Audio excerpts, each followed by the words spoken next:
Ça va? Donc on va parler du Feng Shui, en particulier du Feng Shui tibétain, qui est une des différentes sortes de Feng Shui. Il en existe beaucoup, il en existe 5 ou 6, qui tous sont très bien, tous travaillent très bien, le tout étant de s'adapter à quelque chose qui nous convient.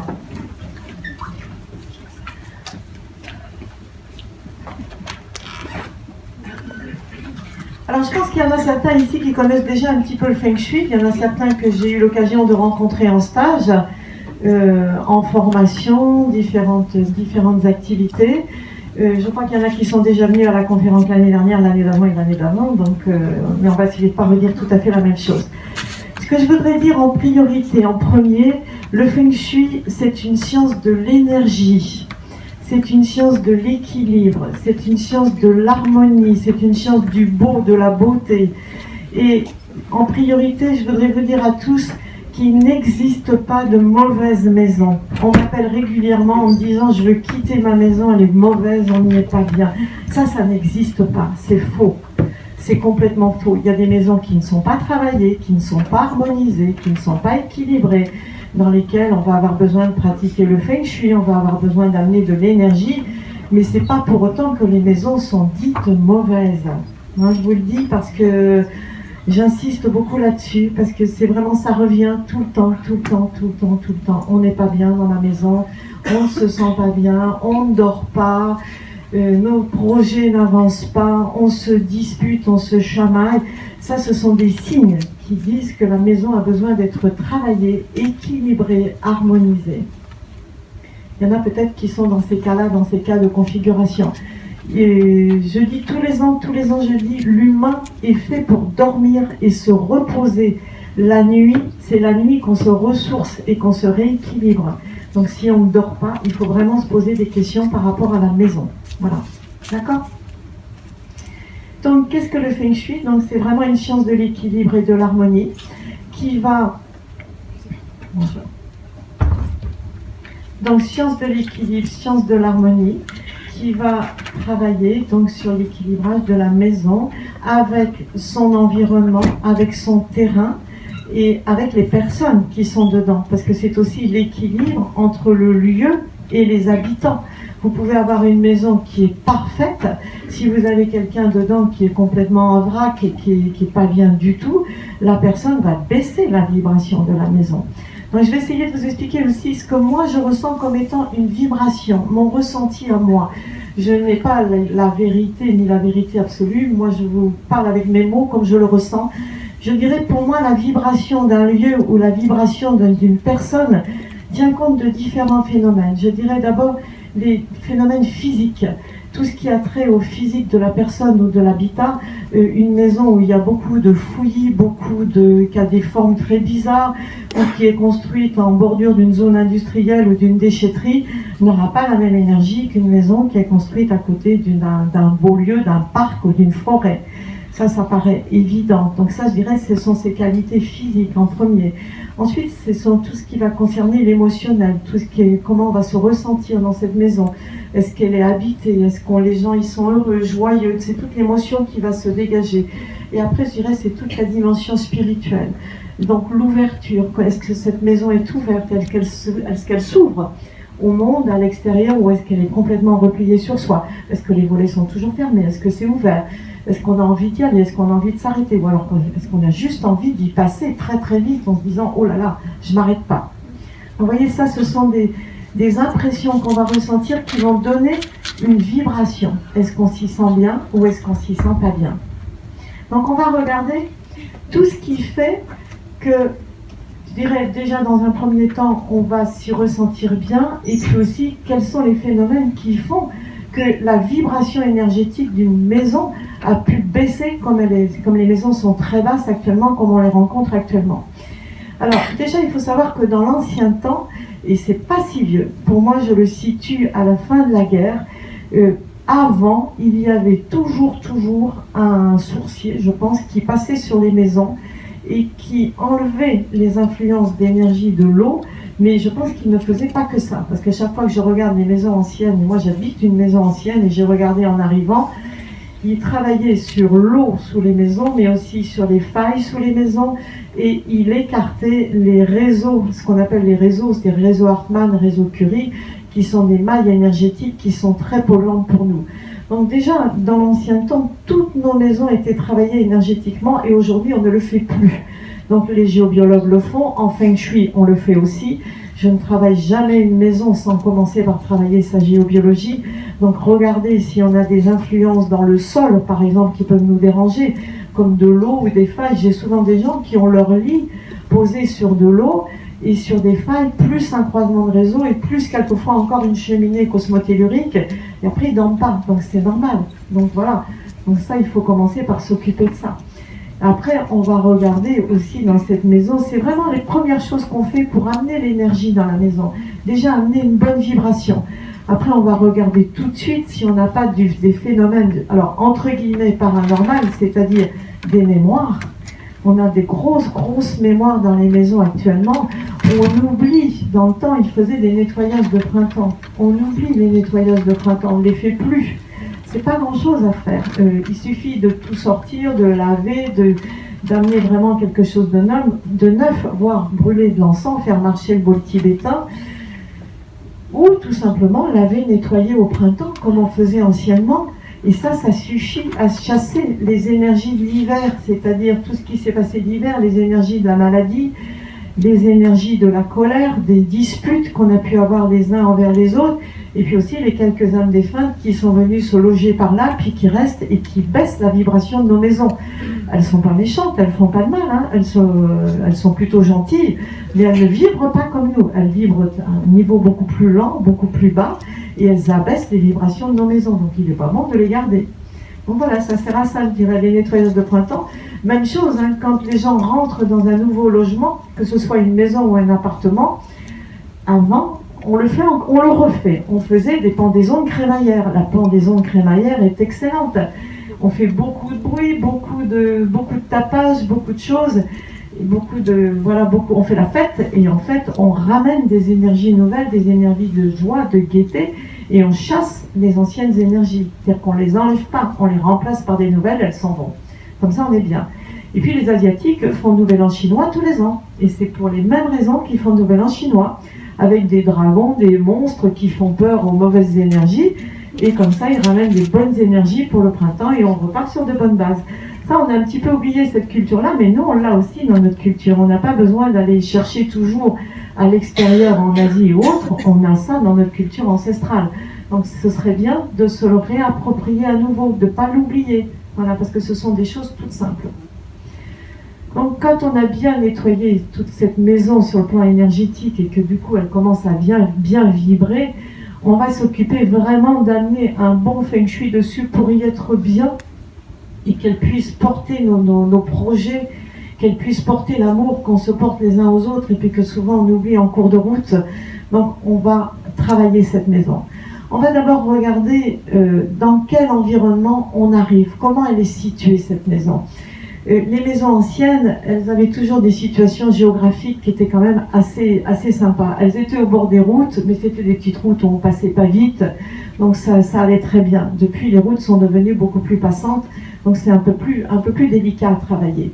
Donc on va regarder d'abord si on est, je dirais par exemple, au bord d'une route ou au fond d'une impasse, et on n'a pas du tout la même énergie. Si on a des camions qui passent sur la route toute la journée, on va essayer de ralentir le flux de cette énergie.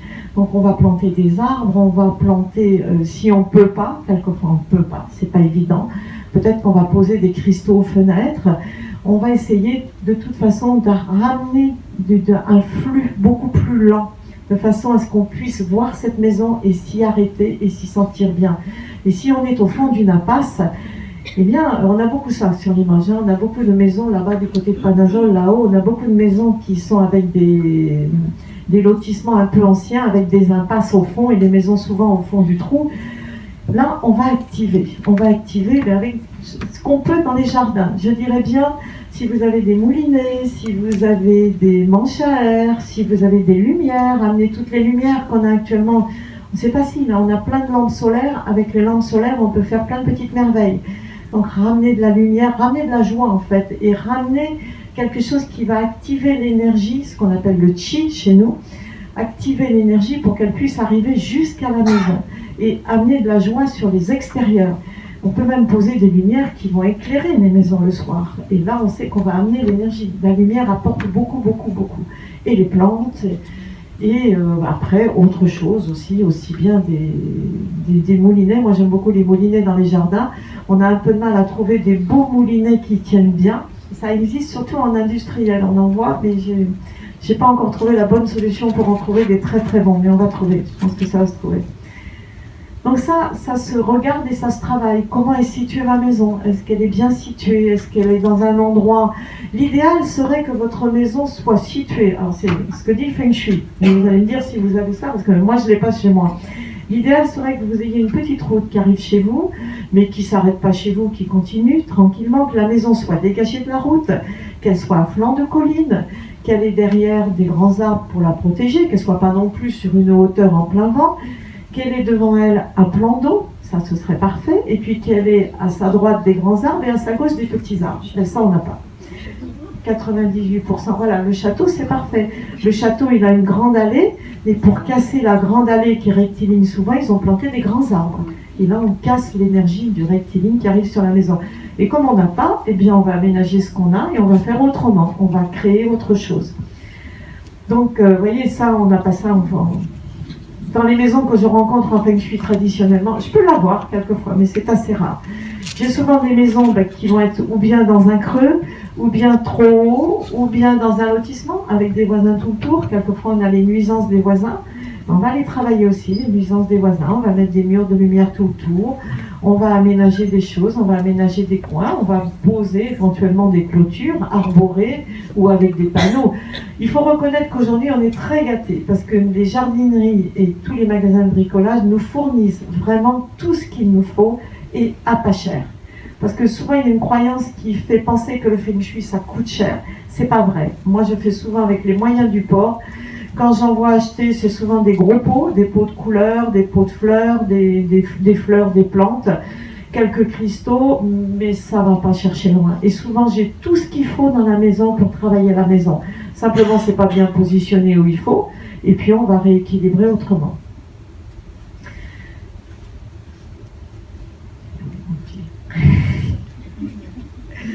Donc je disais on va regarder un petit peu le positionnement de cette maison, voir où elle est située, voilà, si elle est auprès d'une zone industrielle, enfin voilà, tout ça on va le corriger avec l'énergie du Feng Shui pour pouvoir lui amener le chi et l'énergie dans la maison.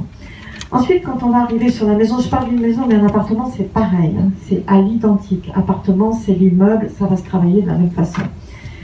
Quand on va arriver sur la maison ou l'immeuble, on va regarder un petit peu comment il se présente.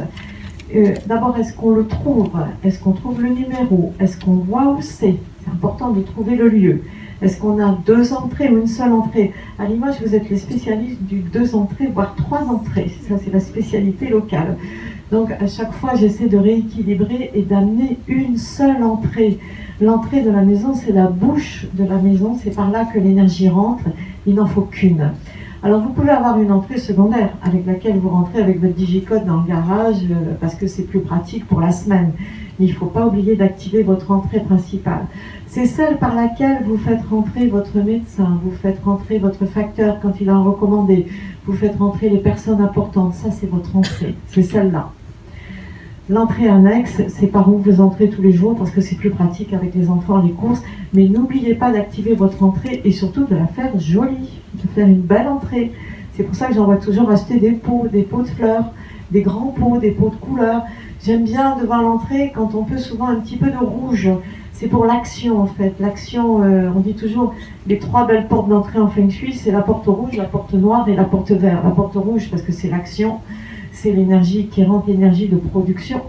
La porte noire, parce que c'est aussi l'énergie de l'action, c'est-à-dire la réussite et la carrière. Et la porte verte, parce que c'est la santé. C'est la santé et la bonne santé. Voilà. Et l'harmonie dans la famille. Donc je dirais que ce sont des couleurs qui sont harmonieuses pour l'entrée de la maison. Donc si vous pouvez essayer d'activer votre entrée, qu'elle soit belle. Si vous avez une allée rectiligne qui arrive sur votre entrée, cassez-la, ne cassez pas tout, hein, c'est pas le but. Hein. Souvent, quand des gens viennent à des ateliers Feng Shui, les maris disent attention, hein, je veux pas y mettre un budget, je veux pas tout casser. Effectivement, il faut pas tout casser. S'il allait rectiligne, simplement en mettant des pots différents, hein, pas non plus quelque chose de complètement symétrique tout le temps, ça ressemble pas à un cercueil non plus. Hein. Des pots différents, des couleurs de plantes différentes, des formes différentes, vous allez casser le côté rectiligne et vous l'aurez plus du tout. Attention aussi aux maisons, moi j'ai ça chez moi, où vous avez l'entrée qui est derrière. Moi j'habite une ancienne maison qui était une girondine, et l'entrée était au bord de la route, et ils entraient par la cuisine où il y avait la grande cheminée, etc. Évidemment j'en ai fait un salon, donc j'ai pas eu envie qu'on rentre par là. Donc j'ai fait une entrée par derrière, mais c'est compliqué de trouver l'entrée quand elle est derrière. Donc il faut guider les gens pour qu'ils la trouvent l'entrée, sinon ils la trouvent pas. Et oui. Donc mais chez moi c'est pareil, hein, j'ai une maison comme les autres, je la travaille comme la maison des autres, hein, pareil. Donc moi j'ai fait un fil conducteur avec des caisses en bois rouge que j'ai récupérées. D'ailleurs ce sont des caisses de fruits de supermarché bio ou supermarché tout court que j'ai peintes. J'ai mis un textile dedans et j'ai des plantes dedans, j'ai des hortensias, enfin toutes sortes de choses. Et j'ai fait un fil conducteur avec des plantes. Et on suit le fil conducteur et effectivement on arrive à la maison, on ne peut pas se tromper. Mais ça c'est important de trouver le moyen d'emmener la personne jusqu'à l'entrée. Il est impératif qu'on trouve l'entrée, je répète encore, c'est la bouche de la maison, c'est par là que l'énergie rentre. Donc je dirais c'est un peu les grands cas de figure de l'entrée à regarder, hein, voilà. Une seule entrée et qu'on trouve l'entrée et qu'elle soit bien balisée, bien fléchée, qu'on trouve votre numéro, qu'on trouve votre nom, qu'on sache qui vous êtes, qu'on puisse vous découvrir. Voilà, les gens se cachent, il n'y a pas de raison de se cacher. Si la maison a une bonne énergie, on ne vous fera rien. Quand on entre dans la maison, il y a l'entrée dans la maison. Donc souvent, on a eu des maisons. Alors, Limoges, on a souvent 3 entrées. On a l'entrée en bas, on a par le bas, après on a l'escalier qui monte.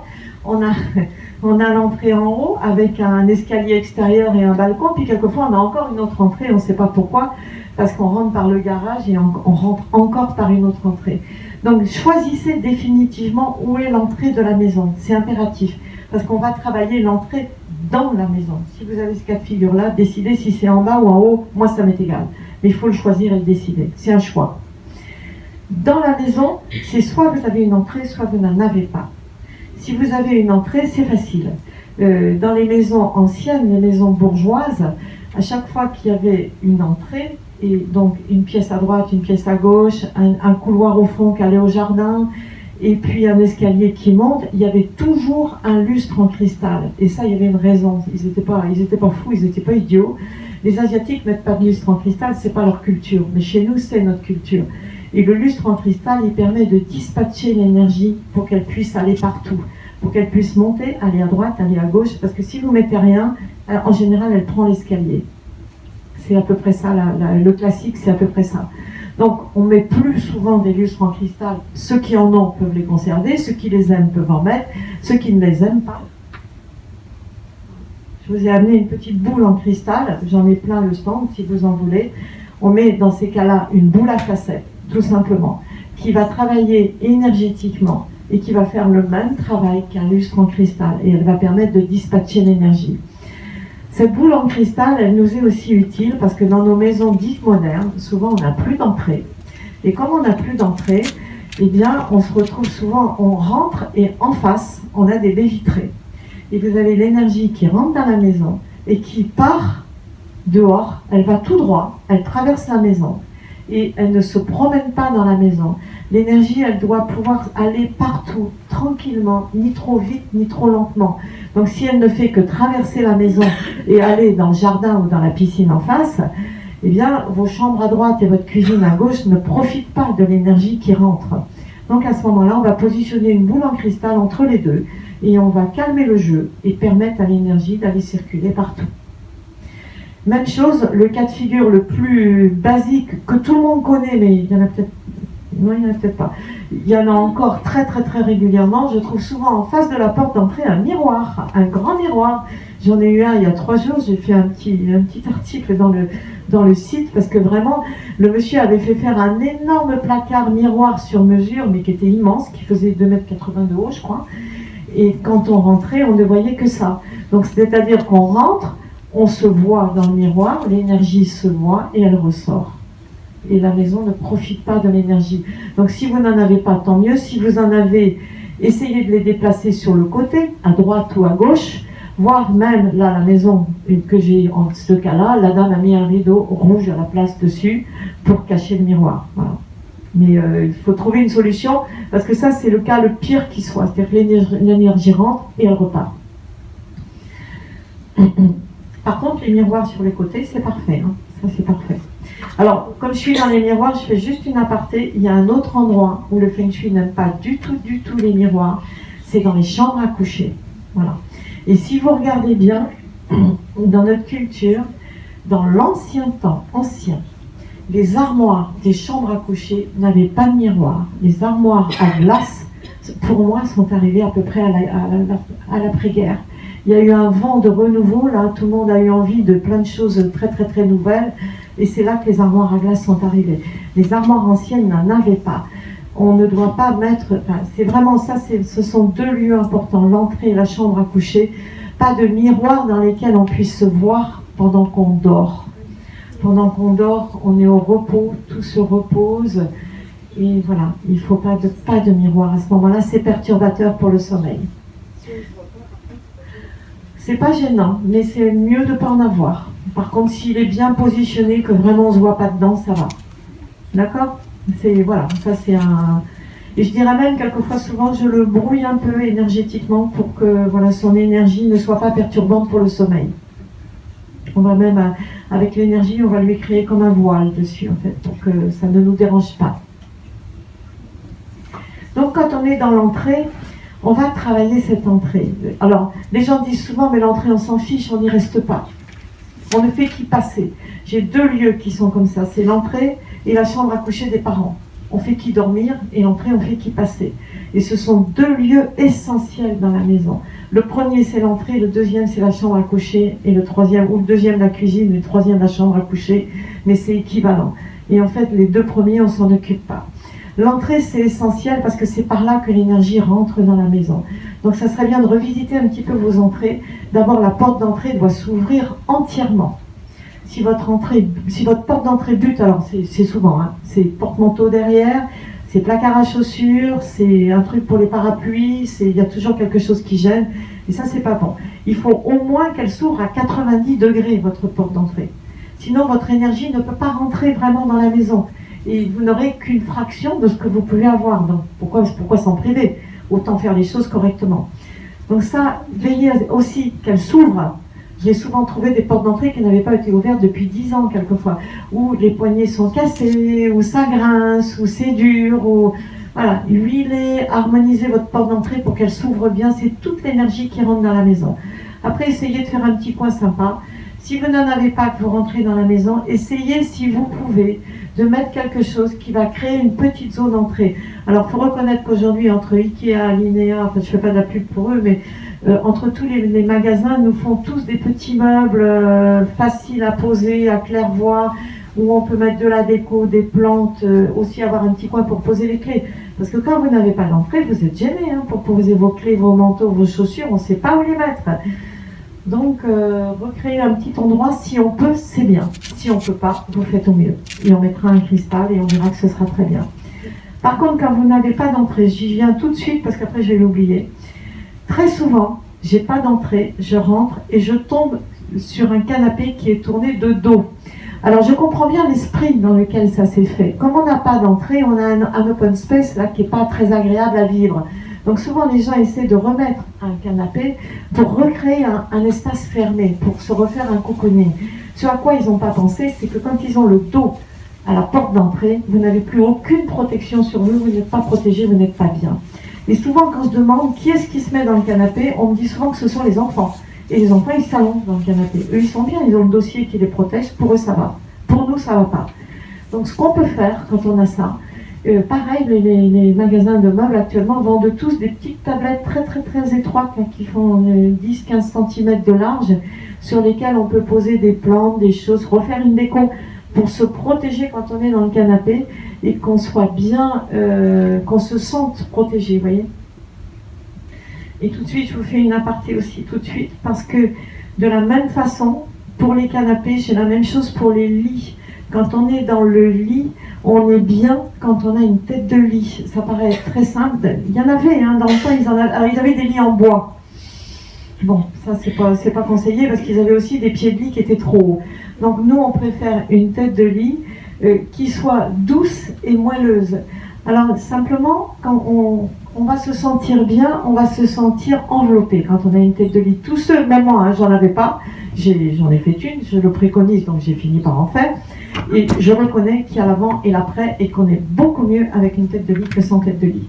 Donc c'est pas compliqué à faire. Moi j'explique sur mon site toujours comment faire une tête de lit, très simple, le basique avec une planche, de la ouate qu'on enroule et un tissu qu'on coud en deux, qu'on coud et qu'on replie en deux et qu'on enfile sur la planche. Ça c'est super facile à faire. Après il y en a des beaucoup plus jolies qui sont vendues dans les magasins, mais c'est vraiment beaucoup plus confortable.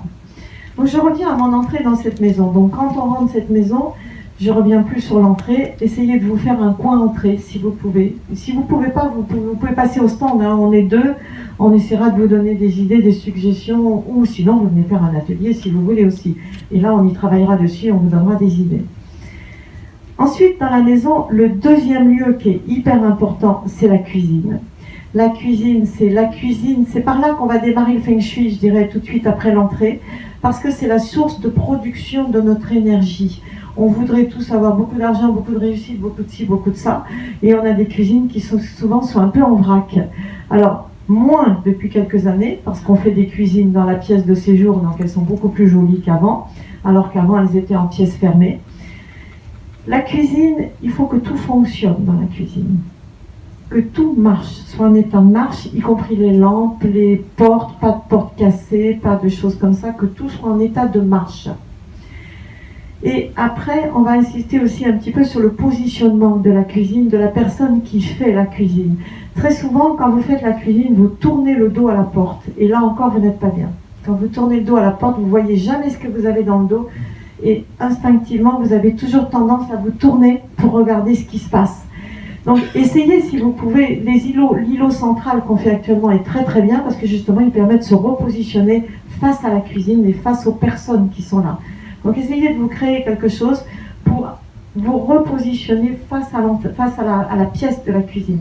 Si vous ne pouvez pas, on va mettre un carillon ou un cristal qui symboliquement va vous redonner l'énergie comme si vous étiez prévenu quand quelqu'un rentre dans la pièce. C'est une idée basique de sauvegarde pour la personne, de se sentir protégé, que quelqu'un ne puisse pas vous attaquer dans le dos. C'est toujours ça l'idée première, toujours. Donc se sentir en sécurité et sécurisé, voilà. Qu'on puisse voir ce qui se passe. Et après, veillez à avoir des choses harmonieuses qui vous font plaisir dans votre cuisine. C'est vraiment, vraiment important. C'est avec l'énergie de ce que vous consommez, de ce que vous mangez, l'énergie que vous mettez en faisant la cuisine. Voilà, si vous n'avez pas, si vous pleurez, ne touchez pas à la cuisine. Laissez acheter quelque chose de tout prêt, ce sera en meilleure énergie que d'y mettre le chagrin dedans. Ça, c'est vraiment, vraiment important. Et c'est avec cette énergie-là qu'on aura l'énergie pour travailler, pour apporter l'abondance, pour créer une famille, pour attirer à soi d'autres gens qui vont venir nous aider. C'est avec cette énergie-là. D'accord ? Et le troisième lieu qui est hyper important, c'est la chambre à coucher des parents. Je ne parle pas des enfants, parce qu'il y a vraiment une différence. Dans la chambre à coucher des enfants, c'est l'abondance, il y a tout ce qu'il faut, il y a le surplus et plus que le surplus. Chez les parents, c'est le désert. Moi, je vois la chambre des parents parce que je pratique le feng shui dans les maisons. Or, en fait, quand je regarde bien, chez les parents, personne n'y va. C'est secret, la chambre des parents, on n'ouvre pas nos chambres. Et quand je visite les chambres des parents, j'ai l'impression de voir des chambres de vieux étudiants. En général, il y a un vieux matelas. Alors, si c'est une femme seule, ça va très bien. Les femmes seules, elles prennent soin d'elles. En général, elles ont une chambre travaillée qui est plutôt agréable et dans laquelle elles se sentent bien. Par contre, ce que je rencontre souvent dans la chambre des femmes seules, ne me demandez pas pourquoi, je rencontre souvent un portrait de femme seule. Et ça veut dire qu'elles continuent à se positionner en femme seule, alors qu'elles souhaitent rencontrer quelqu'un. Mais elles positionnent la femme seule. Donc, voilà, ça c'est à regarder. J'ai ça et les photos des enfants chez les femmes seules. C'est plein de photos d'enfants. Donc ça veut dire j'ai la place pour personne d'autre, je laisse entrer personne dans ma vie. C'est les enfants qui occupent toute la place dans ma vie, c'est ma raison d'être. Et moi, je me positionne en femme seule. Donc regardez bien ce que vous mettez dans vos chambres, mais vraiment, c'est vraiment fréquent. Mais je dirais que globalement, les chambres de femmes seules sont plutôt agréables. On y est plutôt bien. Là où c'est le désert, c'est dans les chambres de couple, parce que là, il n'y a rien. Il n'y a rien, c'est souvent catastrophique, c'est vraiment de la récupération. C'est vieille commode, il n'y a pas de rideau aux fenêtres souvent, il n'y a pas de tête de lit, souvent la literie, elle est vraiment très moyenne, elle est là depuis très longtemps. En fait, les parents sont dans l'oubli d'eux-mêmes. Ils ne s'occupent pas d'eux et ils ne s'occupent pas de leur vie conjugale, en fait. Ils arrivent après tout et ils laissent tomber. Ça, c'est vraiment à réactiver, c'est vraiment s'occuper de soi en priorité. Les enfants devraient passer après. De la même façon que les parents devraient toujours avoir la plus grande chambre, pas la plus petite. Moi, je l'ai fait. À une époque, j'ai donné la chambre la plus grande à ma fille. Elle avait pris le commandement de la maison. Je croyais que c'était bien parce que moi, je travaillais tout le temps et je me disais, elle fait des études, elle passe plus de temps dans sa chambre. En fait, je lui avais donné le commandement, tout simplement. Et je l'ai vu il n'y a pas longtemps dans une maison où c'était une petite fille de 4 ans qui avait le commandement de la maison. Elle avait la chambre sur l'arrière, la mieux positionnée et la plus grande parce qu'elle avait tellement de jouets qu'il fallait la chambre la plus grande. Et c'est elle qui commandait tout le monde, en fait. Donc, il faut être très vigilant par rapport à ça. Les parents doivent avoir la plus grande et la plus belle chambre. Et la mieux positionnée, celle qui est sur l'arrière par rapport à la porte d'entrée, de façon à être les mieux protégés. On met plutôt les enfants sur l'avant et les parents sur l'arrière. C'est dur, hein, mais c'est sécurité, voilà. Et les parents sur l'arrière, et c'est eux qui ont le meilleur positionnement et qui devraient s'occuper de leur chambre avant celle des enfants. Alors, dans la chambre des enfants, il est bon de regarder quelques points. On rencontre beaucoup de lits mezzanines. Au début, j'ai lutté contre et j'ai vu que c'était pas la peine parce que c'est dans l'air du temps et que les enfants les demandent et que ça gagne de la place, que les chambres sont trop petites, etc. Donc, les enfants ne sont a priori pas bien dans les lits mezzanines parce qu'ils sont trop hauts. Donc, comme ils sont trop hauts, ils sont déconnectés de la terre. Donc, l'idée, c'est de les redescendre. Parce que sinon, on va faire des enfants un petit peu perchés, vous voyez, un petit peu trop perchés, pas assez dans la réalité, dans le concret. Alors, moi, j'ai quelque chose de très pratique à proposer à tous ceux qui ont ça avec leurs enfants. C'est 4 petits miroirs chez Ikea, ils vendent ça, mais vous trouverez ailleurs. Ils les vendent par paquet de 4, comme si c'était fait exprès. Et je les fais positionner aux 4 coins du lit, entre le matelas et le sommier, bien protégés, hein. On les voit pas. Ils sont cachés et je mets la face miroir vers le haut, ce qui fait que je relève, en fait, ou j'abaisse le lit ou je relève le plafond, mais je redescends l'enfant, en fait, à la terre. Et puis après, énergétiquement, je le redescends aussi un petit peu, mais si vous le faites, ça sera nickel. Après, là où c'est un petit peu plus compliqué, c'est quand vous avez des lits superposés. Donc j'ai remarqué aussi que les lits superposés que je rencontre sont souvent là par nécessité, parce que les gens ne peuvent pas, les familles, ce sont des familles recomposées, ils n'ont pas la place.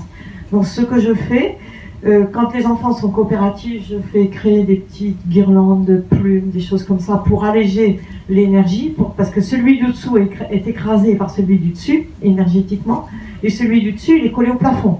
Donc il respire pas bien, il est pas bien, quoi. Donc en fait, ce que je fais, pareil, pour j'essaye de mettre des petits miroirs si je peux, et sinon, énergétiquement, je décale celui qui est en bas et je descends celui qui est en haut. Et je les garde, parce qu'on ne peut pas faire autrement. Ça ne sert à rien de se culpabiliser pour quelque chose qu'on ne peut pas changer.